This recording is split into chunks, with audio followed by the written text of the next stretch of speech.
Entitled Mum broke my $55,000 wheelchair. Dear Entitled Mother, thank you so very much for your complete and utter lack of patience when getting on the bus, which resulted in breaking part of my $55,000 wheelchair and me needing to call the police for help. So, I was on the bus tonight, heading to a workshop that I was fairly excited for. Things were great until slightly before my stop when two adults got on, one with a toddler and the other wheeling a stroller. It is strict corporate policy that all strollers must be folded before being brought onto the bus, but not enough drivers actually enforce it, and this was one of those monster Cadillac strollers to boot. Entitled Mother brought her unfolded stroller on the bus and, seeing the front entirely occupied by disabled people, including myself, decided to push past toward the back. Only, her behemoth of a stroller wouldn't fit in the space available, and she started ramming it along my wheelchair to plow it through. I say to her, "Hey, watch it!" The Entitled Mother keeps trying to squeeze through. "Careful! I can feel you tugging at stuff!" And the Entitled Mother doesn't stop. Finally, she manages to push through and moved back. I fumed for the next few blocks, pushed the button for my stop, turned on my wheelchair, and got a left brake disconnected error. I tried again, repeated errors. The next several minutes was spent with the bus pulled over, passengers getting mad at me for causing a delay, while I panic trying to figure out how to get off the bus. Finally, a guy flipped my electric/freewheel release, switched on and off several times, and that managed to convince my chair to work for me to get off my bus and get about 15 feet away before my chair suddenly turned itself off. I turned it back on. It started throwing up a charger inhibit error, which basically is the error you get when you try to start moving when you're still plugged into the wall outlet. The next hour was a progression of events that saw me sitting on the ground with the back of my chair opened up as I went through everything trying to figure out what the ever-loving frick was going on. I even called the police, because I wasn't sure how I'd be able to get home. My wheelchair repair company doesn't have after-hours service. In the end, I discovered that two different things had gotten disconnected, and when I fixed them, my chair started up just fine. The lovely officer helped me get the cover back on my chair, and more importantly, helped me get back safely into my chair. I said frick it, skipped the workshop, went home, showered the icky sidewalk off of me, and had a couple of beers. None of this would have happened if that Entitled Mother had just taken one goddamn second to fold her stroller up. Or, I don't know, stopped when I repeatedly asked her to. But no, she was far too important to do such basic crap like that. And yes, my wheelchair is actually $55,000. I know that sounds like a lot, but given that, according to the order form I just looked at, the joystick cover alone is $85. It doesn't surprise me at all. It has 3 different tilt and adjustment settings that drives the cost up enormously. I love shouting at people who drive too close to me that my wheelchair costs more than their car. Our next story was posted by user The Breakup 2013, titled, "Entitled Karen Files Baseless Lawsuit, Ultimately Ends Up Paying Thousands in Legal Fees." This story is from a few years ago when I worked in the legal department of a 1,000-plus store national retailer. As part of my job, I handled customer complaints that elevated when the customer threatened legal action. The cast is very simple. Me is me, M is Karen, who was also an attorney, and AE is our awesome attorney. Our customer service call center forwarded the Entitled Mother's calls to me after she threatened legal action. Entitled Mother left a message claiming that she was not provided $10 in customer reward coupons. Spend $200, receive a $10 coupon in the mail sort of thing. This was before apps. Based on her purchase of clothing for her son and daughter for back to school. I looked into it and called the Entitled Mother back. It turned out we had an old address associated with her rewards account. No big deal, right? Oh, I spoke with the Entitled Mother and offered to send her the original $10 coupon and an additional $25 for her trouble to the correct address. This did not satisfy Entitled Mother. She claimed we should have known her address and threatened to sue us if we didn't pay her $1,000 in cash. Her rationale was that it would cost us at least $1,000 to defend the suit. She was in state in which our company did not have any offices, so we should just pay it to her. I declined, but still forwarded her the $10 coupon she was entitled to pursuant to our rewards program. Sure enough, she sued us for breach of contract, fraud, and any other conceivable charge. I went to my boss, the COO, and told him the story. He asked what I wanted to do. I said I'd rather pay legal fees to a defense attorney than pay the entitled mother, and he agreed. I contacted our attorney, explained the situation to him, and I crap you not, he said, in a southern drawl, "I get to sue entitled mother? Heck, I should be paying you guys. There's a lot of lawyers in this legal community who would love to sue her, as she's reckless, unpleasant, and a total pain in the butt to deal with. I'll gladly take your case." So he agreed to defend us at a reduced rate. Part of our defense strategy was to countersue her under the state's frivolous lawsuit statute, which would move the suit from small claims court to the larger civil court. AE filed our answer and counterclaim. Although entitled mother was an attorney, she was not a defense attorney, so she had to engage her own attorney to defend against the counterclaim. After a couple of hearings, she offered to settle for no more money exchanged, and she didn't even get the extra $25 coupon that I offered her, and the dismissal of both suits. I talked with AE about continuing our claim, but he advised that it would probably be worth settling and being done with it rather than being vindictive. Although vindictive would have been fun, courts tend to not like that, so I agreed. My company ended up paying AE $900 in attorney's fees. AE later called and told us that the attorney entitled mother engaged charged her $1,700 to defend the suit. Although I would have liked to continue with our suit, I think her having to pay $1,700 over a $10 coupon sent to the wrong address is sufficient justice. And good on OP. What's wrong with her? Why would you do that? Like, why? It's so dumb. And our next story was posted by user Akair, titled, "Entitled Mum Shoves Her Kid into My Classroom and Runs." This is my first post on this forum, so please be gentle with me. Not sure if this is entitled parents or choosing beggars. For context, in my late teens and early 20s, I ran a free after-school program for kids out of a community centre. The program was for kids ages 8 to 12 whose parents were currently undergoing a messy divorce.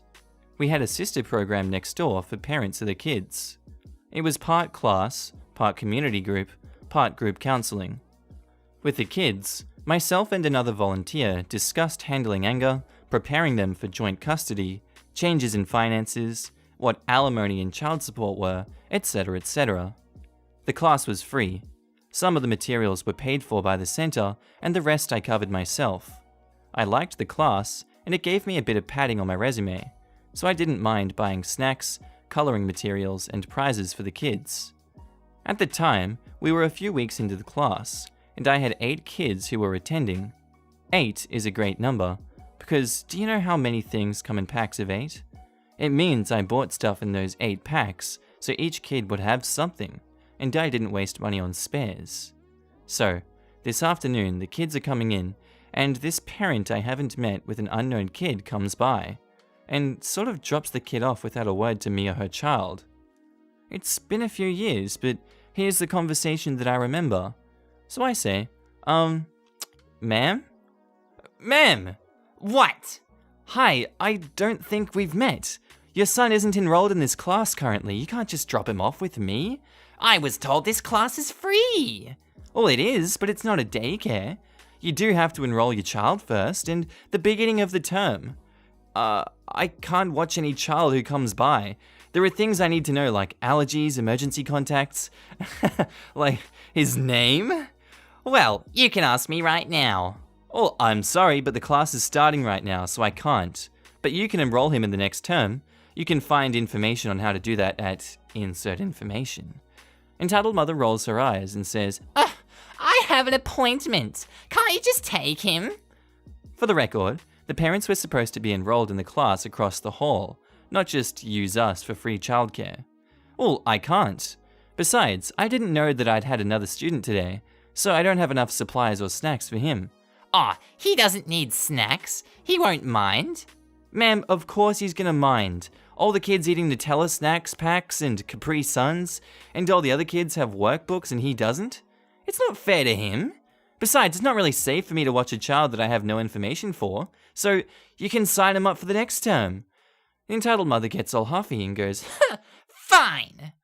She grabs her kid and storms off. That was the end of it. Or so I thought.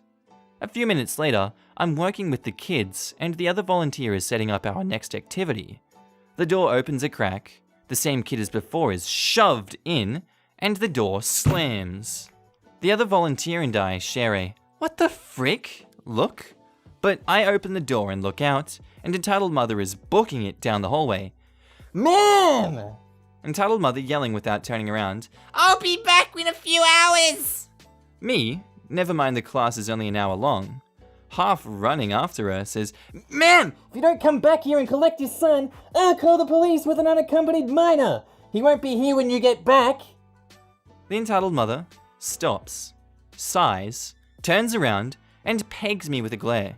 You are so unflexible. This is terrible customer service. You're not a customer. Please take your son. Entitled mother grabs her kid's hand and starts storming off while yelling, I can't believe you would call the police on a child. What kind of teacher are you? I'm gonna tell your boss about how horrible you were to me and my son. To this day, I wonder if she attempted to talk to my boss about my behavior, or imagining the look on her face when she found out the boss of the program was me. Our next story was posted by user McJimbo, titled, Entitled Mum Vandalizes My Car Because I Won't Give Her My Parking Spot. I enjoyed this sub frequently, but never really thought that I'd have a genuine entitled parent story to share.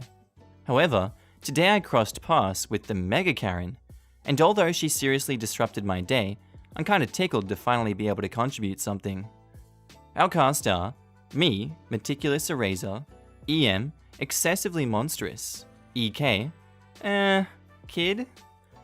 I work in an office building with about 36 companies operating on the premises, and because of the odd layout of the building, we have 6 different parking lots.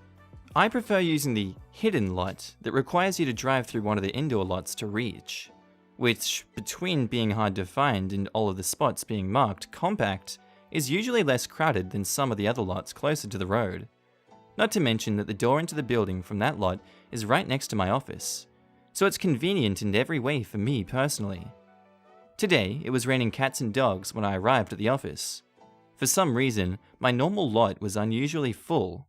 However, someone pulled out a prime space just as I arrived, giving me a much shorter walk through the wetness to reach the door. I exchanged polite nods with the guy leaving, then pull into the space behind him. As I'm getting out of my car and grabbing my laptop bag out of the back, I hear some distant car horn honking, but think nothing of it since it's practically on the other side of the lot. When I turn around to head inside though, Entitled Mother rolls up in an oversized SUV and slides to a stop on the wet pavement between me and the building, splashing me with a bit of puddle in the process. Entitled Mother says, That spot wasn't for you. Excuse me? That parking spot, I was waiting for it and you stole it from me. Me, now irritated, says, Where? The highway off-ramp? No, I've been looking for a parking spot for 20 minutes, and when one comes open, it's for the first person waiting. At this point, I looked up and take stock of the whole row of empty spaces she had ignored to come over and harass me about taking her space. And consider the fact, the claim she's making, that whoever was waiting first gets the first available space, is not now, nor has it ever been, a real point of etiquette. So me gesturing, there are plenty over there that were open before I even got here. Take your pick. No, I need that spot. You need to move now. Why on earth do you have to have this spot? The Entitled Mother gesturing to the back seat. So my baby doesn't get wet walking from all the way over there. I look into the back seat. The kid looking back at me was easily 10 to 12 years old. Also, over there? Couldn't have been more than 50 feet further to walk in the rain. Entitled kid says to me, "Sup? That's not a baby, he'll be fine. And anyway, your car wouldn't fit in this compact spot." I move and point so she can read the 6-inch tall letters, marking the spot as smaller than average. But if you go around that side of the building, there's another lot that isn't compact spaces. Whatever. Are you gonna move or not? Your fat butt needs the extra exercise anyway. Me, already cranky because I hadn't eaten yet, now ticked that this orangutan in lipstick is talking to me this way, says, "Well, I'm definitely not moving for such a colossal tramp. Have fun walking in the rain. I hope you get struck by lightning." I quickly walked away, while this charming example of humanity hurled abuse after me. Now, admittedly, after 15 minutes later, once I was settled in at my desk, I started feeling really badly that I'd told this woman I hope she gets struck by lightning, even if there was no lightning going on in that rainstorm. I continued to feel bad for all of 5 minutes, when the sound of a car alarm caused me to go to the window and look out. This woman had parked somewhere, gotten out of the car, and was now keying the hell out of my driver's side door while Entitled Kid recorded it on his phone. I took a quick picture of them in the act on my phone, and immediately called building security to tell them what was going on. So, guess who got arrested for destruction of property and assault? Oh, right. She also spit on and scratched the security guard who went to confront her, so assault. And everything that went down from the beginning to the end was practically right under a security camera.